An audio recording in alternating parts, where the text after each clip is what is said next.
Now, the biggest issue with this entire story is this guy's idea that he can get a fresher, purer babe because she is much younger. Now, I remember when I was doing the episode on Passport Bros, it was something that I also did kind of bring up a little bit. And I have also talked about how the whole idea of just going for a younger babe seems very pointless for a lot of guys, because the whole thought that the royal penis is clean, Your Highness. Welcome to the Breaktime Podcast, where I talk about love, sex, and relationships from a guy's perspective, as well as a bunch of other guy shit. The man on the mic is a man who might find it hard to breathe if you've got that asthma. He is also a man whose sickness for the thickness prevents him from skinny dipping. It is none other than your tall, dark, and mildly handsome man, Sir Denver B. I am here to do a little bit of cost-benefit analysis because some of y'all seem to get some of these numbers wrong. And the oddest, wildest part about it is, it's in the inverted way.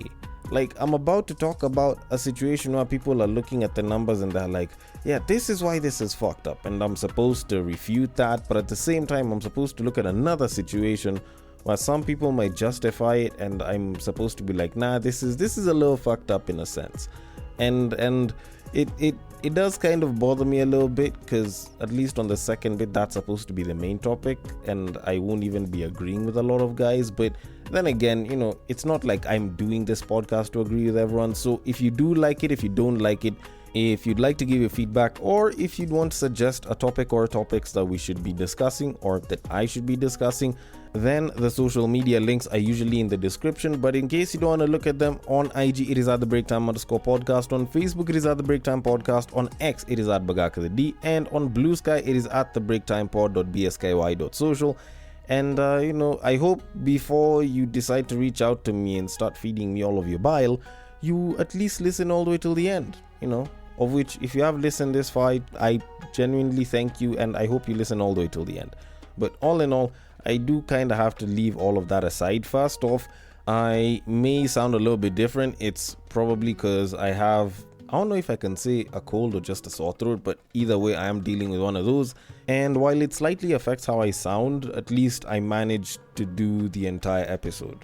That one I'm pretty sure of. But all in all, I just wanted to make sure that I addressed that before it became anything. And, you know, I do hope that you actually enjoy the episode, of which, interestingly enough, some people have actually told me that I sound better on the mic when I have a cold than when I don't. Which I don't know, like maybe some of y'all might be wanting me to keep the voice that I have when I have a cold, but either way, I just hope that you actually enjoy what it is that you're listening to. Now, I do need to get into the main topic of this episode. Like, don't get me wrong, the theme of this episode is more or less the two biggest things that affect a lot of men out here, which is usually money and women. But before I can get to the women part, let me first handle the money. And it's not an individual's money, it's actually church money, because it was something that trended over the past weekend. While people were busy having Easter, some people were online busy losing their shits because they realized that some churches make a shit ton of money. Now, the story itself actually regards the Christ is the Answer Ministries, or CITAM Church as they are very well known, and the fact that in the year 2024, they reportedly had earnings of 2.41 billion shillings. And yes, that's billion with a B. And apparently after taxes, they had a surplus of 115 million. Now, don't get me wrong, like I actually did kind of look into this entire thing, and honestly, like I could see how in the comments people were busy losing their shits. Wherever this story was, people were just losing their shits and they're like, oh, you know, all of these churches are a cash grab. Oh, I think I should go and start up a church, blah, blah, free money, blah, blah. And honestly, I felt like people kind of lost the plot. First of all, I think whoever it is that brought this story up and like made it such a trendy thing over the weekend kind of didn't get their facts straight, because it's not 115 million after tax, it's after expenses. And even before I got to the income statement, which I am going to get into in a little bit, like I figured that was the case because churches don't pay tax. Like the whole give to Caesar what belongs to Caesar and give to God what belongs to God is something that is still happening to this day. Like, you are to pay taxes to the tax man, but like your tithe isn't usually taxed. So whatever the hell was being said at that point, I was like, you know what, that's probably a bunch of bull. So essentially, like, what they were looking at is the bottom of the income statement, which says surplus for the year after tax. And essentially, that's just like the net profit that the business, or at least in this case, that CITAM actually made. Now, of course, I've also been informed that, you know, CITAM also has, like, I think schools and hospitals or healthcare centers, and maybe they've subsidized a lot of things there. So, like, that's where a lot of money went. And I think at that point, like, some people would still be like, yo, it's still 115 mil, and that's a lot of money. But my issue isn't even with the profits. My issue isn't even with, like, the total income. My issue is with how that money was being spent on the expenses area, because I actually did go and look at the income statement. And when I look at staff costs at 698 million, or technically 700 mil, like, first of all, my question is, okay, I can get that CITAM has a bunch of different churches everywhere, but how the hell do you get to 700 mil in a year? Because if you do the math, that's somewhere around 58 mil a month.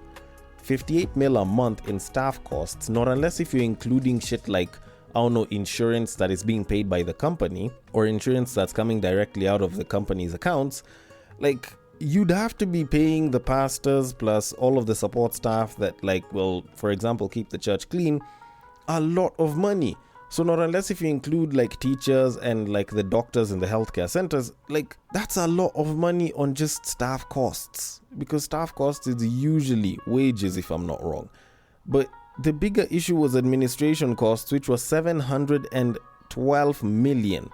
Like, 712 million on administration costs is where I now start to poke around, because administration costs is usually going to be stuff like a bunch of the costs that allow the administration to do administration shit. So you find the stuff like the cost of supplies for, like, the offices, and also the costs that are incurred whenever, like, they go for a trip because they need to do meetings out of town and shit. And I know that's where a lot of people in large organizations tend to make their money. They will usually make their money from, like, the per diems and the trips and shit, which is why a lot of people that work in a lot of these big companies usually like to travel and go for, like, out of town meetings and shit. Because usually it just means that they're going to get more per diems, and per diems are basically like free money that's usually in a lot of cases not taxed, so it's like good money for them.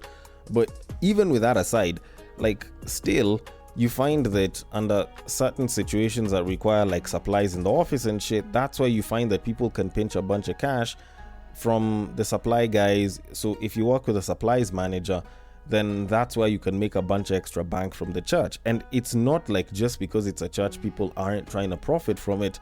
There's a lot of people that actually do that.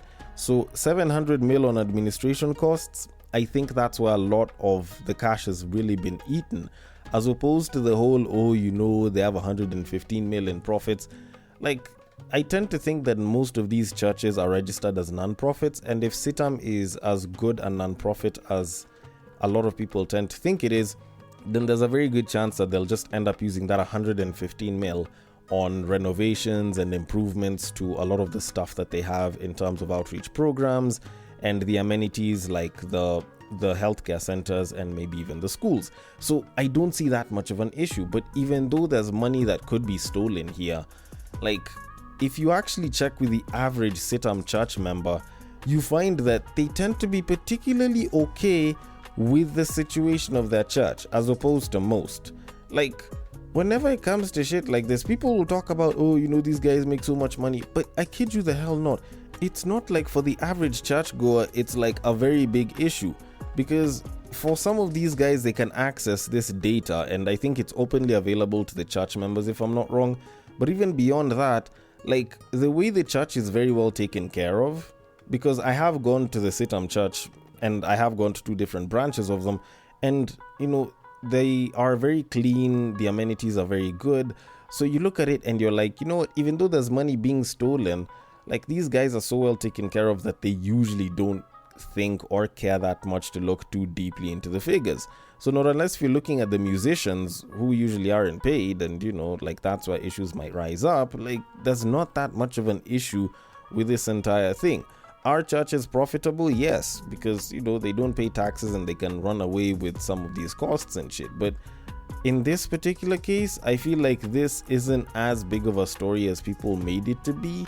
It's just, it caught a lot of buzz over the weekend, and yet in reality, it's probably not that big of an issue for the people that go to that church. So it's one of those cases where I don't see why you're hating from outside of the club. You can't even get in. But anyways, I might be wrong about that. Either way, I am going to leave it at that and move it on to our main topic of this episode. Now, normally, whenever you listen to guys talking about potential babes that they want to date, especially when it comes to the idea of settling down, I have found that there's a lot of guys that tend to talk about wanting to get a babe that's much younger. Especially for guys that are getting to their 30s or are past their 30s, they usually want to get women that are much younger than them, that are usually in their 20s, some, in their early 20s. And while I've always had issues with that, it's not something that I usually oppose all the time, because at the end of the day, they're adults, they get to make their own choices, just like the grown men that will try to hit on them. But I have always had some sort of drawbacks against the entire thing. Now, to explain myself properly, I do need to bring up a story that I saw on Reddit over the weekend, which kind of did, reinitiate my thought process on the entire thing. So I am just going to read it real quick. So it says, and I quote, "So I recently relocated to a new neighborhood, and just like any other man, the first thing to do is to check around the market and see if there is a new catch. I come across this beautiful young girl who works at the supermarket in the area. She's 21, I'm quite older, so I thought this time I found an innocent young girl and we do vibe. And she kind of gave me the hopes that this might turn out to be something, maybe, and the vibe was top tier. 3 weeks into the talking stage, I invited her over for dinner at my place. After eating, and the stories are really good, and it was about to become a sleepover because it had already become late, as we were continuing to talk, she dropped a bomb, which was very hard to ignore. She recently missed her periods and had just taken a pregnancy test. She was pregnant with another man's child. As she's saying, she can't have a kid right now, and the guy isn't even serious, because apparently it happened when they came from a club about a month ago while she was drunk. She is opting for an abortion. The guy has refused responsibility and is not removing money for the pills, on claims that he suspects that the kid isn't his and the babe should wait until the end of the month when he gets money, blah blah blah. I just sat there listening, trying not to judge, and thinking to myself, why does the universe always send me broken women? Or is it that the market is messed up everywhere? She's just 21 and the babyface lied to me that she's innocent. But the exposure that she's already gotten, damn. So she's paying her own abortion, and she asked me if I can come over because she's afraid the first days can be unbearable and she stays on her own. She used to live with her aunt who is married, but this year she got her own place. I politely declined. Why did she tell me all this, by the way? She had an option not to. Am I being paranoid? Am I a bad person trying to help? And if the guy is refusing to take responsibility for the pregnancy on claims that maybe it's not his, does it mean that this babe has been giving it up to a bunch of other different guys? Anyways, the dating market today is just messed up. Please, just tell me, where do you guys usually get some of these fine babes, because I am tired? End quote. Okay, so first of all, I'm gonna just admit that I had to rephrase a couple of things here and there just for the sake of language and so on and so forth. But all in all, this is a particularly interesting situation. Now, normally I don't hear of cases like this where you invite a babe and she starts talking about how she's pregnant and the guy is refusing responsibility. That's a little bit surprising, especially for someone that you met, like, I don't know, 3 weeks prior to you going to his place. But anyways, I don't want to look at it as one of the tactics that women can use so that they don't sleep with a guy, because it could also just be that. But even if that would have been the case, or at least even if I'd have had that suspicion, like, that's a little bit big of a story for you to, like, just throw onto a guy, all in the name of not wanting to sleep with the dude. but maybe it could have been fake. I'm gonna ignore that situation and move with the possibility that it's real, just for the sake of context and the fact that I don't want to end the podcast on like barely 15 minutes. But all of that aside, now my first issue with this, and I think a lot of people, more so women's first issue with this, is the issue where the guy was saying that he was attracting broken women. Now, don't get me wrong, I think there's a lot of guys that use such language among guys as guy banter, and it makes sense because there is some sort of idea behind it. But I think with the general public, with the general populace, it just doesn't sound good. Now, don't get me wrong, the idea of damaged goods or damaged women or broken women is something that is known to a lot of guys and is known even to women. But when you kind of just throw it out there, why am I just dealing with a broken woman? It just comes off as very insensitive. That's just something that I'd probably tell a bunch of the guys. But is it entirely wrong? Not necessarily. I wouldn't use the term broken or damaged, even though I know a lot of guys probably would, but I can kind of get where the guy is coming from. Because the thought that, you want to bag a babe that is single, she isn't hoeing around, she hasn't been taken through a bunch of character development, because the character development is usually the one that kind of does break a lot of people. And also stuff like the pregnancy, like the character development and the pregnancy are the ones that usually will quote unquote break someone, and then now you end up having to deal with someone that is probably broken or is damaged goods in some way, shape or form.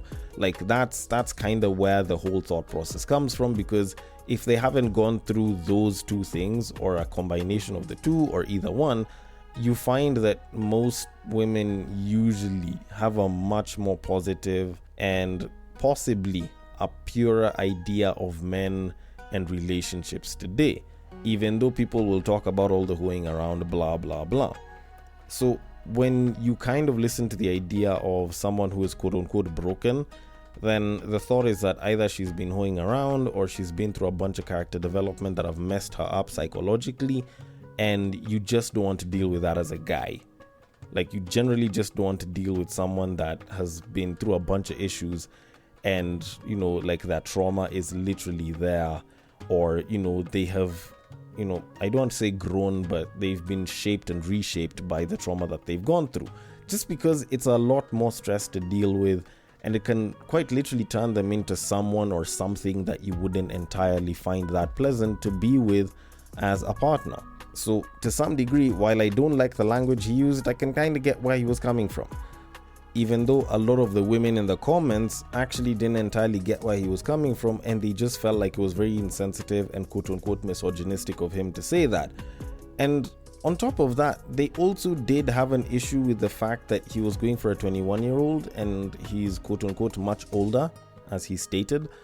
And apparently the proof that they were using to claim that this guy might be a pedophile, besides him saying that, is the fact that he mentioned, being attracted to the Babyface. And I don't know, maybe it's just women that might have an issue, or they're just overly policing younger ladies, of which, it's not bad, at least to a degree. But you do know that a 21-year-old isn't a teenager or a child. Like, 21, I think, around the world is beyond most ages of consent. Now, don't get me wrong, the age of consent varies from place to place and isn't usually based on shit. Like, it's an arbitrary sort of figure that people will kind of put up and sort of just work with as like this whole mark of, okay, this is where an adult starts, this is where a kid ends. And like, when someone is 21 years old, like, they're most likely going to be considered an adult. At 21 years old, you can drink in most places. At 21 years old, you can consume most things. Like, I don't think there's anything that a 21-year-old is restricted from doing as far as adulthood is concerned. Maybe some bits of content might stretch it to 25, but more often than not, 21, you can kind of do just about anything. So I wouldn't call it pedophilia. I would just say that it's a false narrative of purity. Like, the idea that someone has a baby face is more of like the halo effect or pretty privilege in that you think that because they have a baby face, because they look very cute and they're very nice to you, that they're just overall nicer, greener, quote unquote, people that haven't been through a bunch of life to, kind of harden them on the inside, which is particularly wrong, but it is a bias that a lot of people make. Women make this bias, men make this bias, society in general tends to make this bias, and it is one of the biases that you could throw under pretty privilege. It's kind of the same sort of bias that you would probably have when you look at a petite babe who's very cute, and then you hear that, this babe has a tendency to do a bunch of domestic violence. It would take you a second before you look at them and you're like, yeah, they probably do it, especially if you find out that they have a big buff boyfriend. But what you don't know is that, in as much as she might be looked at as smaller and possibly weaker, she can still stab the dude, she can still hit the dude with all sorts of instruments and tools and bits and bobs from the house. So thinking that they can't commit domestic violence because they're tiny and they look harmless is usually one of the many biases and many stereotypical beliefs that a lot of people tend to have, which allows a lot of them to go scot-free whenever they commit certain acts and offenses. But anyways, this isn't about domestic violence, so I'm just gonna leave it at that and kind of move on. Now, the biggest issue with this entire story is this guy's idea that he can get a fresher, purer babe because she is much younger. Now, I remember when I was doing the episode on Passport Bros, it was something that I also did kind of bring up a little bit.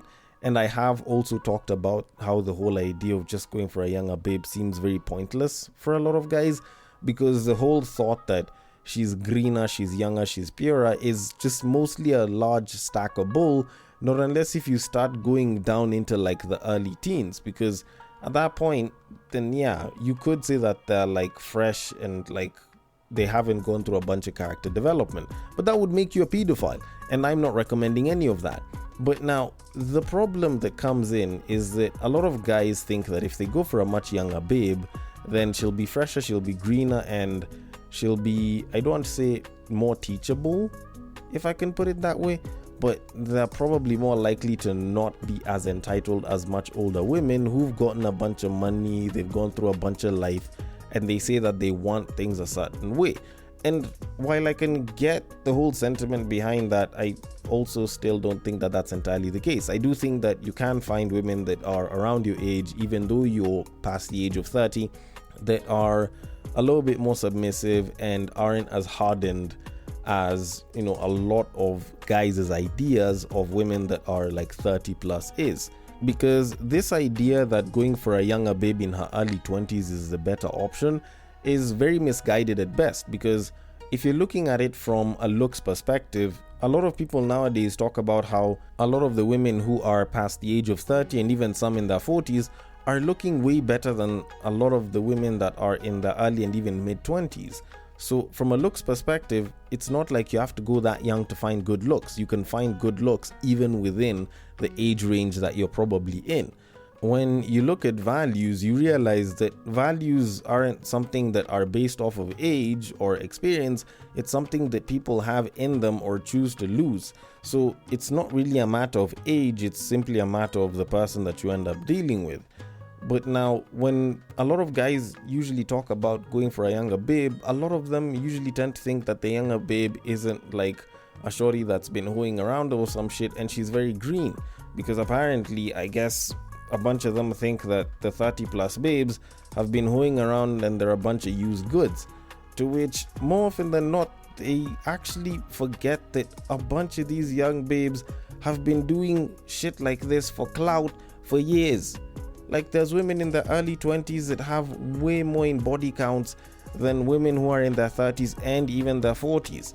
Hell, these are women who are existing in a time where sex, or should I say casual sex, is being given out a lot more than ever before. Now, don't get me wrong, I'm not saying that every young 20-year-old babe is a hoe or anything, but there's a lot more sleeping around nowadays than ever. So assuming that the chick that's in her early 20s hasn't been sleeping around is almost like assuming that the chick in her 30s didn't ever sleep around back then.